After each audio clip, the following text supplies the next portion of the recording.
Avião venezuelano é abatido por aeronave da FAB dentro do Brasil. Os pilotos declararam pena de morte para esses pilotos que estavam no avião venezuelano. Então, como é que é isso? Pois é, esse vídeo nós vamos tratar desse assunto.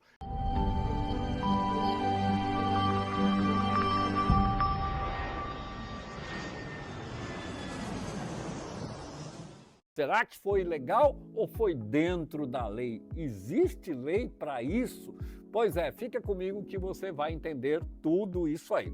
Esse canal é justamente sobre aviação, assuntos como este aí. Você que é piloto, estudante ou simplesmente um entusiasta que gosta do assunto, já aproveita aí, ó, segue a gente e ativa o sininho, porque toda semana a gente tem assuntos, nós mostramos conteúdos, notícias e tal, e assuntos técnicos que muito lhe interessará, especialmente se você estiver estudando para provas na ANAC, tá bom? Eu sou o professor Soares, sou mestre em segurança de voo e navegação continuada pelo ITA. Fui muitos anos da Força Aérea, 35 anos, trabalhando no controle de tráfego aéreo e, paralelamente, ministrando aulas em universidades, companhias aéreas, sobre regulamento de tráfego aéreo, navegação aérea, tá certo? Essa interceptação e, posteriormente, essa aeronave foi abatida, uma aeronave da Venezuela, que entrou no espaço aéreo sem autorização, né? Entrou sem autorização e foi abatida próximo já a Manaus, só para você ter uma ideia. Então, saiu da Venezuela e entrou no Brasil e foi abatida lá, já próximo a Manaus. A aeronave caiu, né? Evidentemente, ela foi abatida e dois traficantes morreram. A Polícia Federal esteve no local e constatou que tinha um carregamento de drogas, né? Bom, como é que isso acontece? E a grande questão, isso é legal, é ilegal? Como é que é isso aí? Bom, primeira coisa que nós temos que falar, né, é que isto está previsto na legislação internacional. Aeronaves que entram, violam o território, o espaço territorial de uma outra nação, ela pode sim ser interceptada, tá certo? Bom, existe o AIT, que é o Aeronautical Information Publication, que é uma publicação internacional que segue os padrões da ICAO, né? A ICAO, que é uma agência técnica da ONU que rege a regulamentação internacional. Aí todos os países signatários da ICAO seguem as publicações, os anexos da ICAO.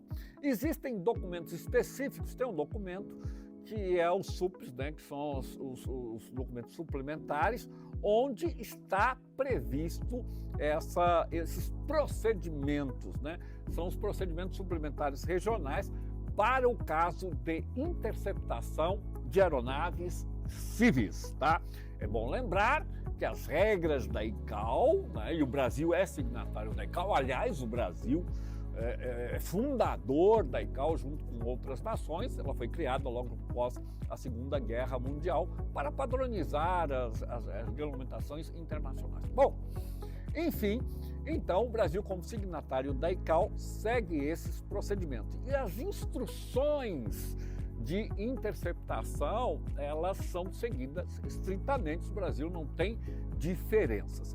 E aonde, em que regulamentação que está, como eu disse, aonde está isso, está lá no AIP. O AIP, parte em route, no 1.12, que fala sobre interceptação de aeronaves civis. Aliás, não só lá, né? Nós temos no livro de regulamento de tráfego aéreo para piloto privado, que é esse aqui, livro que eu sou autor, fala lá na página 146, 147, né? Fala sobre interceptação de aeronaves civis, tá certo? Inclusive todas as instruções detalhadas, depois dá uma olhada lá. Fala também na página 78, 79, sobre uma área chamada de ZIDA, que é a Zona de Identificação de Defesa Aérea, tá certo? É lógico que o espaço aéreo territorial de um país ele precisa ser resguardado por questões estratégicas e tal, né? Então existem regras, ninguém pode entrar e fazer o que quiser, né? E todas essas regras estão previstas na legislação, tá certo? Bom, essa aeronave foi abatida. E por que foi abatida? Ela foi abatida porque não somente violou o espaço aéreo brasileiro, entrou sem autorização, estava com ilícito a bordo. Aí você fala, mas como que o cara da FAB sabia que tinha ilícito? Bom, na verdade, a defesa aérea ela já acompanha muitas dessas aeronaves, né? Então existem as aeronaves que fazem o patrulhamento do espaço aéreo brasileiro e detectam muitas aeronaves que não tem plano e tal, aquelas coisas todas, né? E possivelmente essa aeronave já vinha sendo monitorada.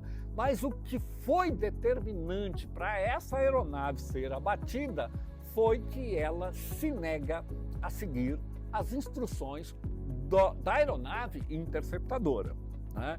Então ela se nega e aí existe todo um procedimento. Existe todo um procedimento de interceptação, como eu disse, isso está lá no AIP. Primeira coisa que é importante dizer, né? A interceptação de aeronave civil, ela deve ser evitada. Isso está escrito lá. Você vai ver que é uma das primeiras coisas que está escrito quando trata desse assunto, né?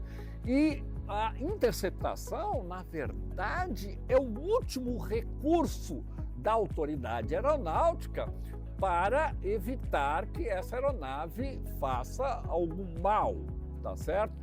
Então, isso é feito pela defesa aérea. Então, há uma cobertura radar. O Brasil hoje, ele tem praticamente todo o território nacional, tem cobertura radar. E aonde você não tem, porque a cobertura radar principalmente no espaço aéreo superior. Então, todo o espaço aéreo superior brasileiro, ele é coberto por radar. Então, existe um monitoramento via radar, né? Essa área ZIDA que eu falei, que é a área Zona de Identificação de Defesa Aérea, aliás, no nosso livro de regulamento, está lá na página 78 e 79, eu vou pedir para a Mel colocar aí a imagem desta ZIDA. Se você observar aí no mapa, essa faixa amarela que segue o contorno da fronteira seca do Brasil com os países vizinhos nossos aqui. Esta área tem uma largura de 80 milhas, né? E essa área tem essa largura aí, né?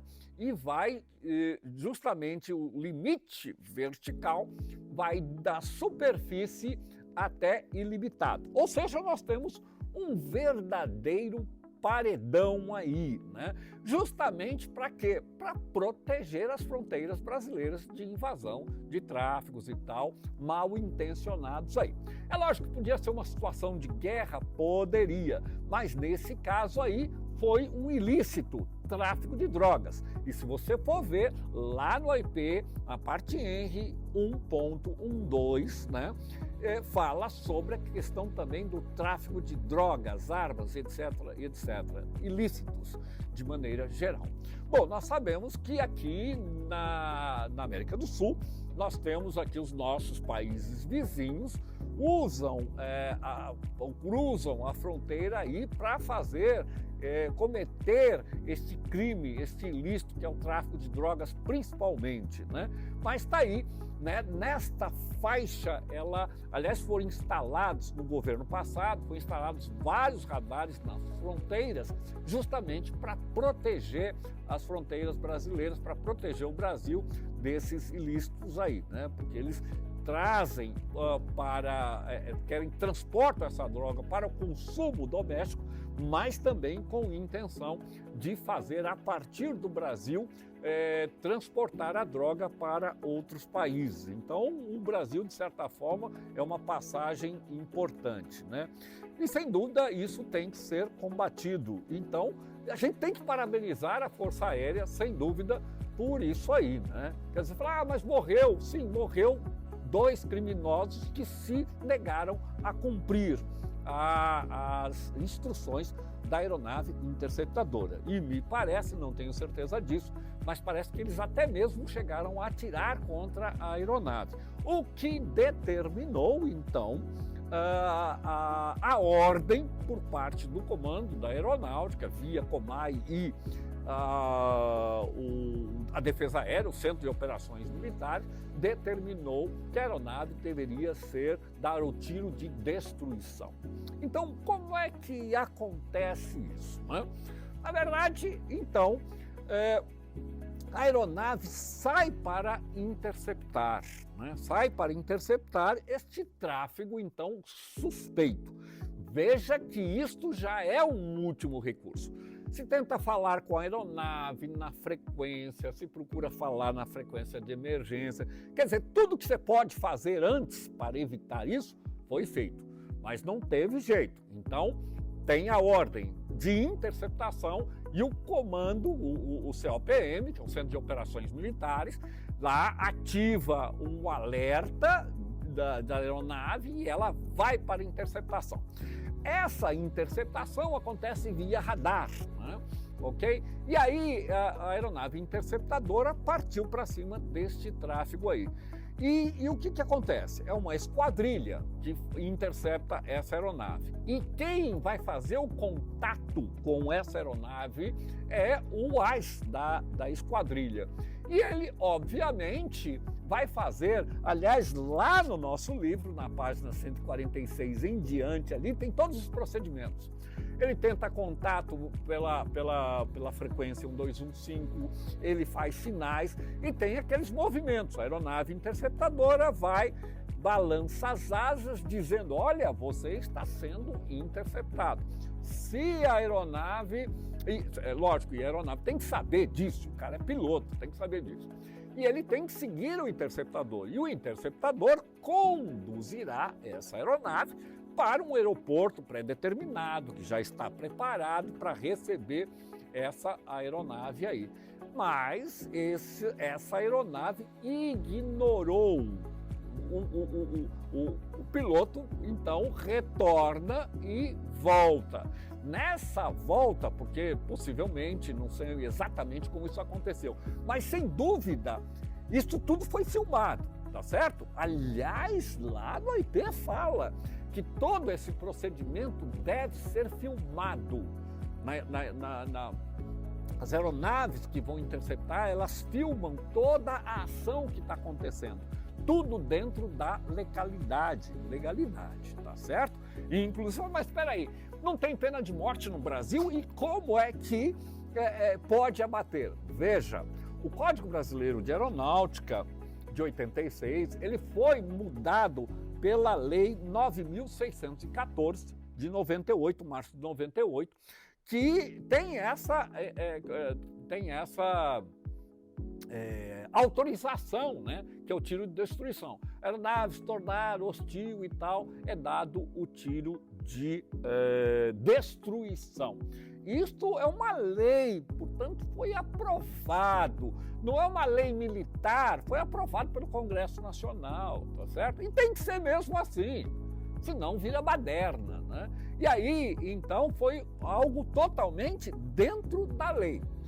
E aí tem esses procedimentos, como eu estou dizendo, né? Houve uma primeira interceptação, os pilotos da aeronave interceptadora não seguiram e, pelo que me consta, parece que chegaram até a atirar, possivelmente, uma aeronave era de pequeno porte, ela deve ter atirado da janela, atira no interceptador. É lógico, isso é uma agressão e esta agressão, ela, obviamente, uma aeronave hostil e foi dado o tiro de destruição. Mas antes do tiro de destruição, tem ainda, primeiro ele vai lá, intercepta, balança as asas e ele faz uma pequena curva, como se dissesse, olha, vem aqui, me segue que eu vou te levar. Possivelmente eles ignoraram isso. Numa segunda tentativa, o interceptador chega de novo e aí ele dá tiros traçantes, ele atira na frente da aeronave, não na aeronave, ele atira na frente da aeronave, mostrando o seguinte, fala, olha, se você não me seguir, eu vou abrir fogo contra você. Possivelmente isso deve ter sido feito também. Tudo está filmado, tá? E aí, parece que ainda assim, por mais incrível que pareça, os caras ignoraram e, ao contrário, chegaram até a atirar contra o interceptador. E é lógico, nessa agressão, o interceptador sai fora e é dada a ordem, então, de tiro de destruição. Outras duas aeronaves já estão com essa aeronave na mira ali, simplesmente executa o tiro de destruição. Bom, a aeronave evidentemente cai, explode e tal, etc. E a Polícia Federal, que já vinha acompanhando todo esse desenrolar, é uma ação conjunta entre a Força Aérea e a Polícia Federal, chegaram no local onde essa aeronave tinha caído e realmente constataram, eram traficantes, pelo jeito já conhecidos, e tinham grande volume de ilícito de droga, né? Enfim, é isso aí, é o fim de quem faz esse tipo de coisa, né? Então a gente tem que parabenizar, sim, as forças de defesa do Brasil. Eu acho que foi uma coisa muito importante. E, sim, foi uma ocorrência absolutamente dentro da legalidade, previsto em acordos internacional. Havia uma lei que garantia este tipo de ação. Você sabia que existia no Brasil uma lei do abate? Você acha que a lei do abate, ou seja, estar previsto na lei brasileira que a violação do espaço aéreo brasileiro, seja ele por uma aeronave hostil, é correto? Ou isso é uma medida exagerada? Eu gostaria de ouvir a sua opinião. Nós temos uma comunidade, que é a comunidade Espaço Aéreo. Nessa comunidade nós tratamos nesse grupo vários assuntos relacionados à aviação. Assuntos como esse, por exemplo, né? Toda semana a gente tem postado material relacionado. Essa comunidade tem o quê? Alunos de piloto privado, piloto comercial, IFR, tem professores, tem pilotos já experientes, pilotos mais novos, e até mesmo você que é entusiasta, que gosta desse assunto, seja bem-vindo, né? Aproveite e faça parte da nossa comunidade. Eu vou deixar o link aí na descrição.